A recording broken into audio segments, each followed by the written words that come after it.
¿Cuántos creen que tenemos a un Dios grande? Grande y lleno de misericordia. Y se llama Jesús. Se llama admirable, se llama consejero, se llama Dios fuerte, Padre eterno, príncipe de paz.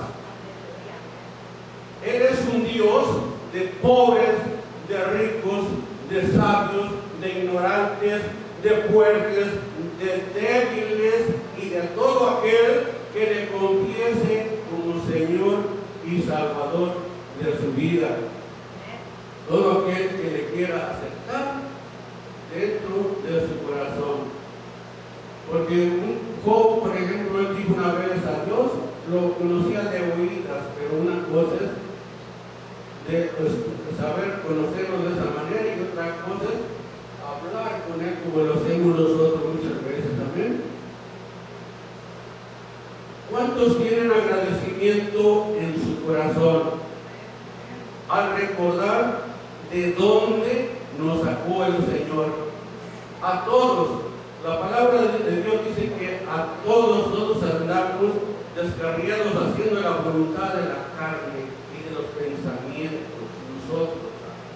Dice que todos, pero el Señor tuvo misericordia de rescatarnos a unos de ese lugar.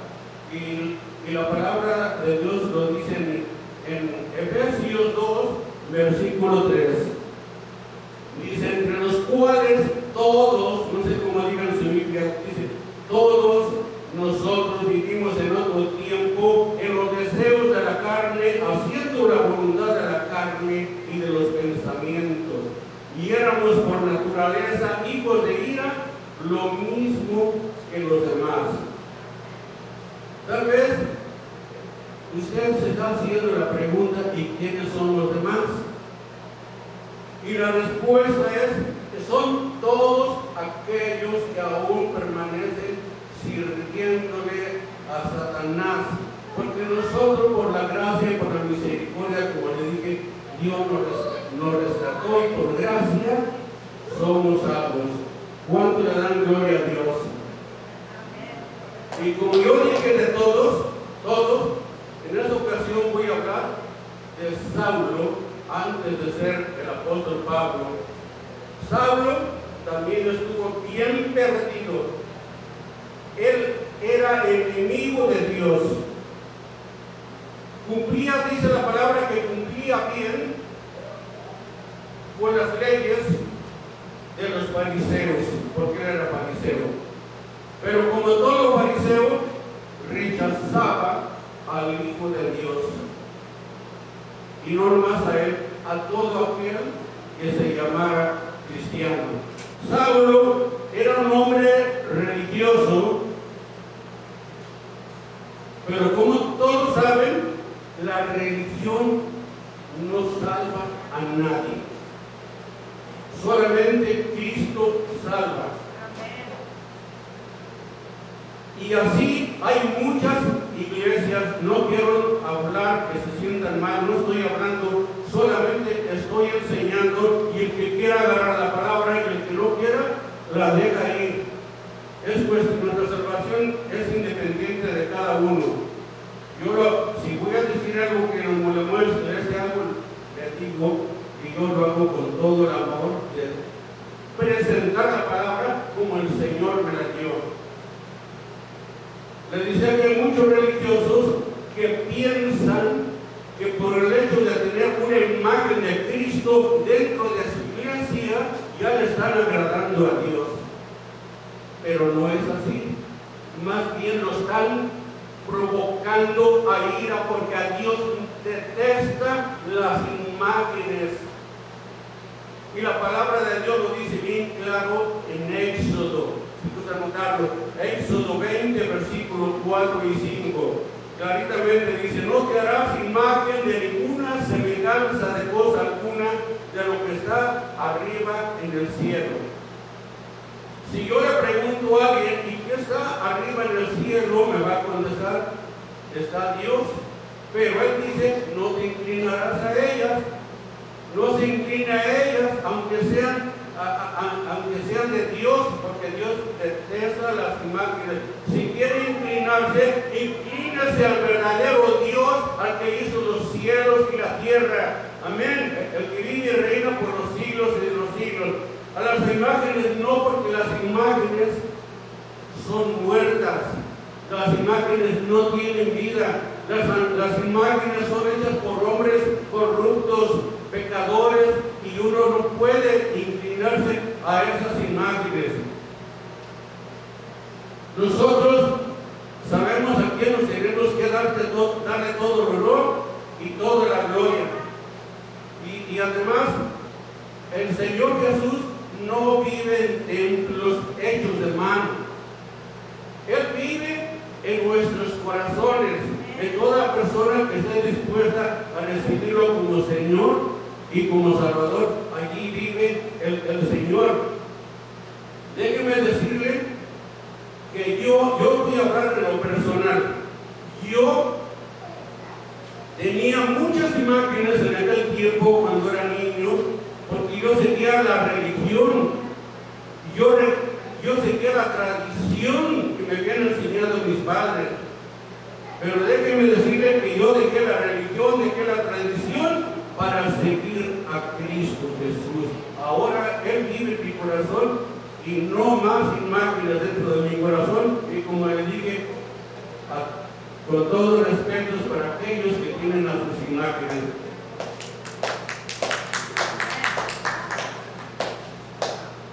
Y continuamos con Pablo en Filipenses 3, versículo 5. Dice: circuncidado al 8º día del linaje de Israel, de la tribu de Benjamín, hebreo de hebreos en cuanto a la ley, fariseo. Allí Saulo ya estaba metido en un problema, porque el Señor Jesús se expresó muy mal de los fariseos. Y continuó: en cuanto a celo, perseguidor de la iglesia, en cuanto a la justicia que es en la ley, irreprensible. Así se sentía Saulo. Y nosotros sabemos que todo el hombre pecador, el más terrible pecador, siempre se va a sentir irreprensible. ¿Por qué? Por el Espíritu que vive en él. Y usted y yo lo entendemos, lo sabemos, porque así estuvimos nosotros también, perdidos en otros tiempos conforme al príncipe de las potestades del aire, el espíritu que ahora opera en los hijos de desobediencia. ¿Y cómo nos sentíamos nosotros? Nos sentíamos irreprensibles. Pero ahora que conocemos al Rey de Reyes y Señor de Señores, sabemos que nosotros somos pecadores, sabemos que nosotros nos equivocamos todavía. El único irreprensible se llama Cristo Jesús, porque Él nunca conoció pecado. ¿Cuánto le da gloria a Dios? Yo siento la presencia del Señor, no sé usted. Y Saulo también se equivocó, bastante que se equivocó. Se metió con el Hijo de Dios, con Jesucristo. Él aprobó la muerte de Esteban. Esteban era uno de los escogidos. Él, el Señor lo usaba demasiado, hacía muchos milagros a través de Esteban. Saulo pudo arrepentirse, pero no lo hizo porque escuchó el mensaje de Esteban antes de morir apedreado. Y en vez de él pudo evitar su muerte, pero no lo hizo. Él continuó con la persecución de los cristianos, con la persecución hasta que Cristo lo derribó a tierra. Porque el Señor Jesús, al que ama, lo disciplina. A todos nos disciplina de una manera o de otra. Muchos ya hemos pasado por ese lugar. Y Saulo ahí, derribado, aterrorizado, lógicamente acababa de caer al piso, le preguntó: Señor, ¿quién eres tú? Porque él quería saber quién tenía ese poder porque él ignoraba a Cristo Jesús. Y el Señor Jesús le dijo: yo soy Jesús a quien tú persigues. Aleluya, gloria a Dios. Ese fue, déjeme decirle que ese fue un acontecimiento histórico que cambió la vida de un perseguidor de cristianos a un misionero de Cristo. ¿Cuánto dan gloria a Dios por lo que hizo el Señor? Como le dije, el que ama, al que Jesús ama, lo disciplina. Y todos nosotros fuimos llamados a predicar la palabra. No esperemos tener siempre un púlpito. Hay muchas calles, hay mucha necesidad en las casas, en las calles, donde quiera que anda uno, amén. Como le dije, en nombre de este mensaje, Dios exige obediencia y fe para ser discípulos. Segunda de Corintios 12:9, y me ha dicho: bástate mi gracia, porque mi poder se perfecciona en la debilidad. Por tanto, de buena gana me gloriaré más bien en mis debilidades, para que repose sobre mí el poder de Cristo. No sé si entienda allí qué nos está queriendo decir el apóstol Pablo. Porque déjeme decirle que después de que usted lea un versículo, espere la respuesta del Señor. Ahí es como el Señor nos habla, pero hay que pedirle que nos abra nuestros oídos. Yo lo entiendo aquí, el Señor así me lo dio. Yo entiendo que la carne de Pablo no se quería sujetar a Dios. Pablo tenía los mismos problemas como debilidades que nosotros también. A veces nuestra carne nos cuesta sujetarla a Dios, amén. Pero él escogió, Saulo escogió gloriarse en Cristo Jesús.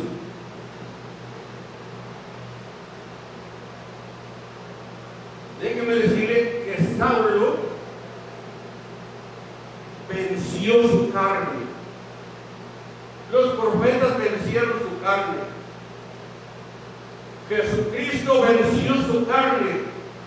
Y usted y yo, dice la palabra, que somos más que vencedores por medio de aquel que nos amó. ¿Quién nos amó? Cristo Jesús. Y dice la palabra, dice: por lo cual estoy seguro, digo, así dice Pablo, que ni la muerte, ni ángeles, ni principados, ni potestades, ni lo presente, ni lo porvenir, ni lo alto, ni lo profundo, ni ninguna otra cosa criada nos podrá separar del amor de Dios, que es en Cristo Jesús, Señor nuestro. Pablo tuvo visiones y revelaciones, porque él fue arrebatado al tercer cielo, donde se le mostraron cosas inefables, cosas que no podía contarle a nadie. Y él tenía un problema porque él quería gloriarse en la carne, pero decidió regocijarse en Cristo Jesús. Él dice: por tanto, de buena gana me gloriaré más bien en mis debilidades, para que repose sobre mí el poder de Cristo. No sé si él identificó la debilidad de Pablo. Su debilidad era gloriarse en la carne, gloriarse sin clase, sentirse muy grande. Esa era su debilidad. Y las debilidades no las desconocemos, es cosa conocida por usted y por mí, porque la debilidad siempre va a estar allí. Muchas veces esa debilidad puede ser la desobediencia, como dije yo. No al empezar a obedecer, eso es su debilidad. Le falta fe, es otra de su debilidad. O es algo que se le quedó atorado, como dice, allá en su niñez, cuando era pequeño, algo que le lastimó, algo que lo hirió. Puede que no lo deja ser libre. No sé si me estoy explicando. También puede ser algo que está en su alma, como sentirse muy grande o sentirse muy pequeño, o algo que siente que sus fuerzas físicas se le acaban. Tenemos que identificar nuestro problema para saber a qué nos estamos enfrentando cada uno de nosotros, porque las luchas siempre van a estar continuas allí. Dios hizo muchos milagros a través de Pablo, hizo muchos milagros a través de Pedro, y crea que lo mismo hará en usted y en mí si obedecemos, si confiamos, si nos alineamos conforme al propósito de Dios. Dios no nos prometió una vida sin luchas, sin problemas, pero Él prometió estar en cada uno de esos problemas. ¿Cuántos le dan gloria a Dios?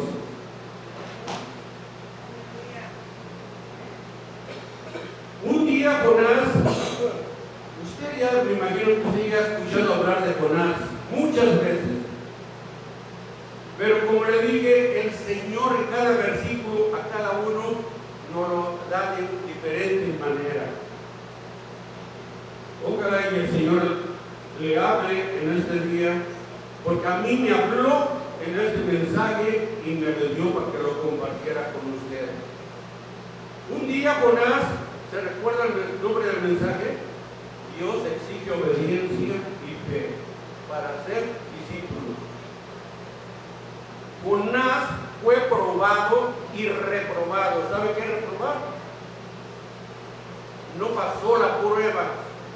La primera vez no pasó, pero gracias a Dios que tenemos un Dios de segundas y de terceras oportunidades. Si el Señor nos manda a hacer algo hoy, hágalo, aunque tenga miedo, aunque esté inseguro. No se preocupe, todos aquí, si le dicen que pase aquí a un púlpito a hacer lo que sea, hágalo.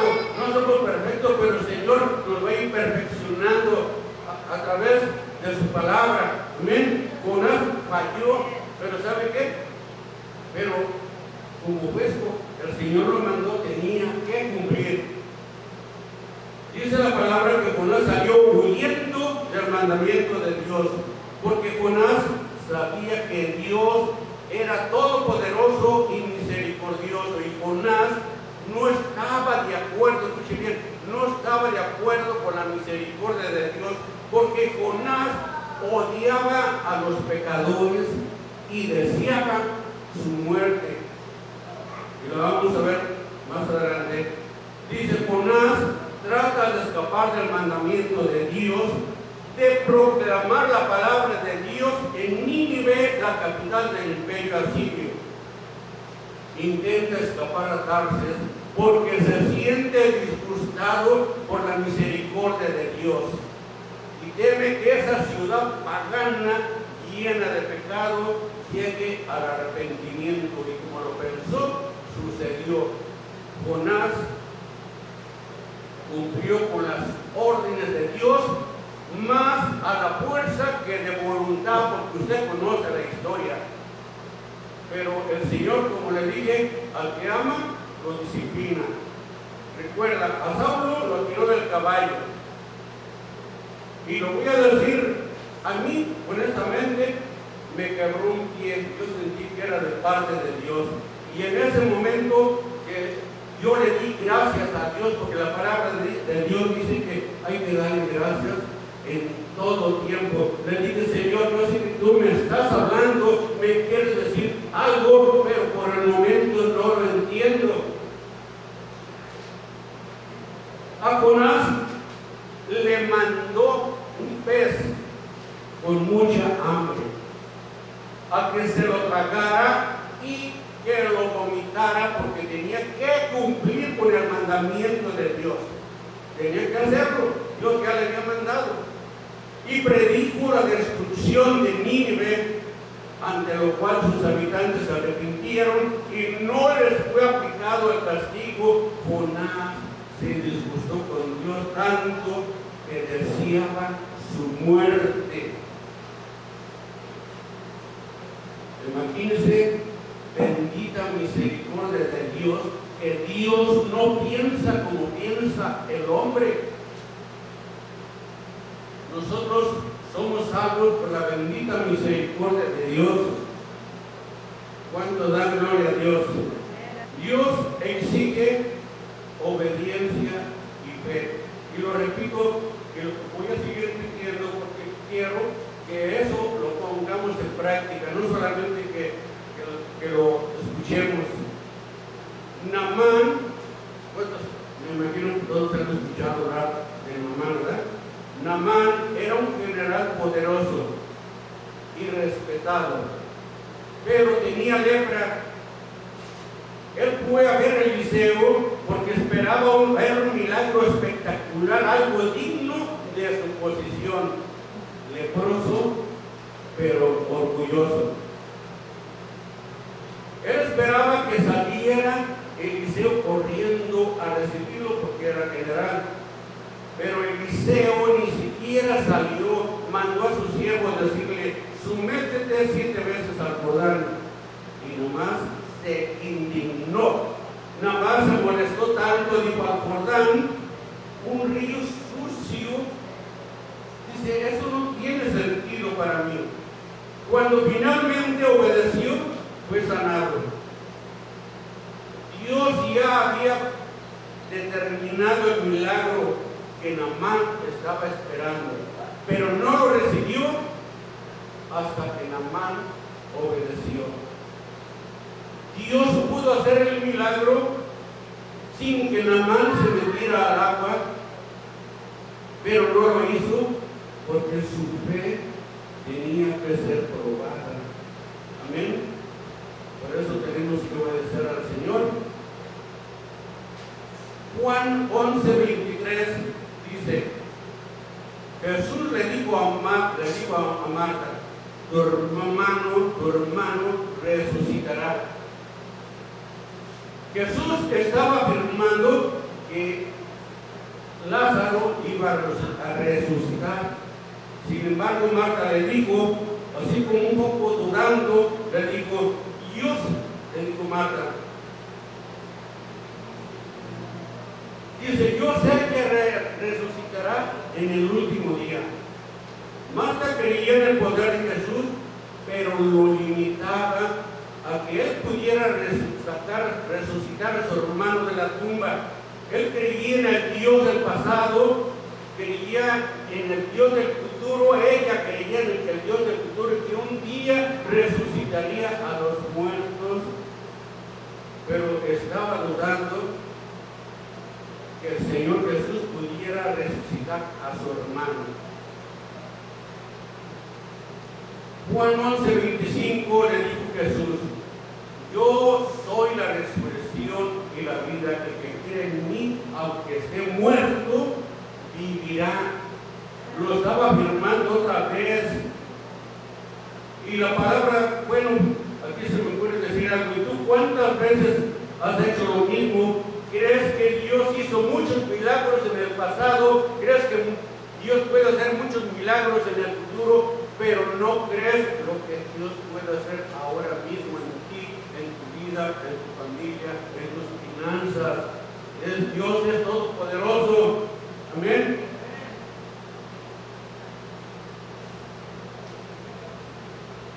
Muchas veces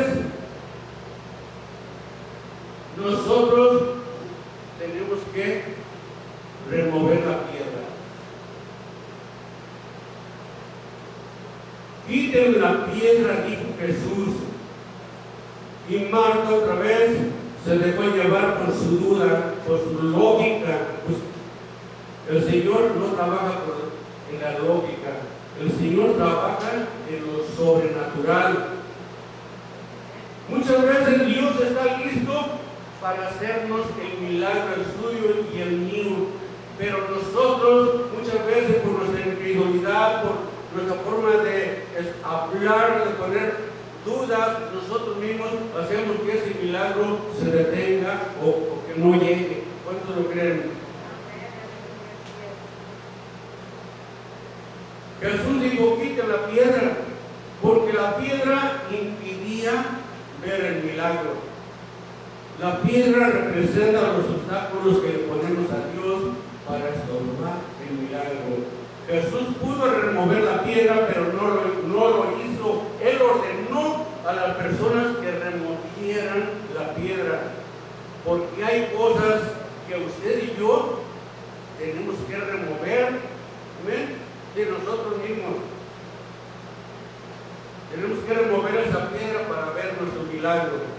Cuando finalmente removieron la piedra, Jesús llamó: Lázaro, sal fuera. Entonces, algo que parecía imposible, el hombre que estuvo muerto por 4 días salió de la tumba, pero aún envuelto en vendas. Y Jesús dijo: desátenlo y déjenlo ir. Tal vez usted ya recibió el milagro, pero aún se siente atrapado, aún se siente envuelto en vendas. Pero Cristo Jesús hoy quiere hacer un milagro en usted. Cuando Israel llegó a la tierra prometida, 10 espías se llenaron de miedo y murmuraron y dijeron: son gigantes, no vamos a poder contra ellos. Estaban aterrorizados. Solamente 2 personas vieron la promesa de Dios: Josué y Caleb. Y muchas veces nosotros también estamos metidos en un problema, nos llenamos de miedo y miramos los gigantes, pero no hay que mirar los gigantes, tenemos que mirar la promesa de Dios. Amén.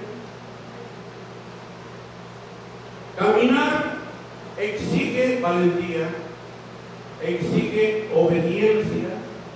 Pedro caminó sobre las aguas porque escuchó a Jesús decir: ven. Más en medio del camino, él miró la tormenta y se hundió. El problema no fue la tormenta, no fue la fuerza del viento, porque ahí estaba Dios. El problema fue donde Pedro decidió enfocar su mirada. Y tú, cuando a veces has hecho lo mismo, empiezas a caminar, empiezas a orar, empiezas a creer en Dios, pero a la mitad del camino mira las dificultades y sientes que no lo vas a lograr. ¿Dónde has puesto tu mirada? ¿En Dios o en los problemas? Si pones tu mirada en Dios, no habrá ninguna tormenta que podrá hundir. ¿Cuánto lo creen? Dios le dijo a Abraham, mira la fe de Abraham. Dios le dijo a Abraham: sal de tu tierra y de tu parentela y ve a la tierra que te mostraré. Abraham no se quedó esperando a que el Señor le mostrara la tierra, ni a que le diera un mapa, ni a que le dijera cómo llegar. Abraham salió solamente. Y cuando Abraham obedeció, la historia cambió. Por su fe fue padre de naciones, amigo de Dios y heredero de la promesa.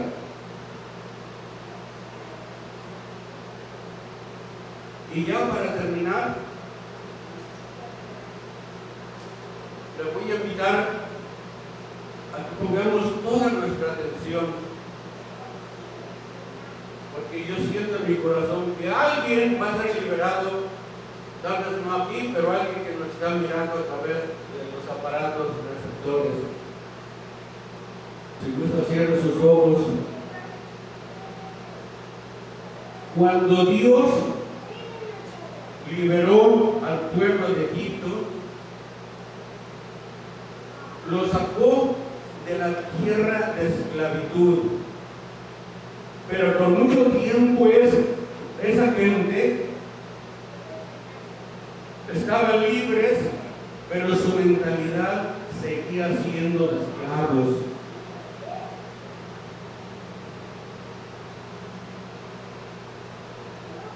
Eran libres, pero se sentían prisioneros.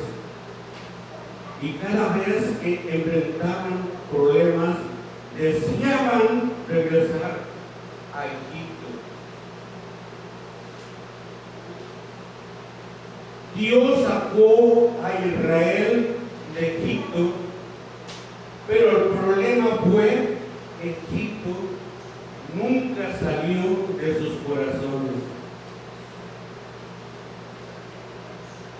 Dios te dice a ti y me dice a mí: deja de mirar atrás, deja de pensar como alguien que todavía está atrapado en el pasado. Ya Cristo te hizo libre, tus cadenas han sido rotas, tus vendas te han sido quitadas, pero necesitas que levantarte y caminar.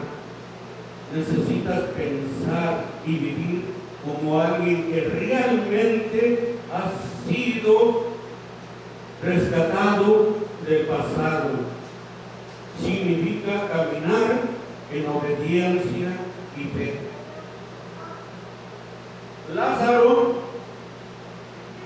después de resucitar, ya no volvió a ser el mismo.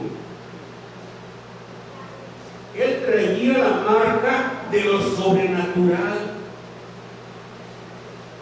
Y usted y yo, créanlo, usted y yo tenemos la marca de lo sobrenatural.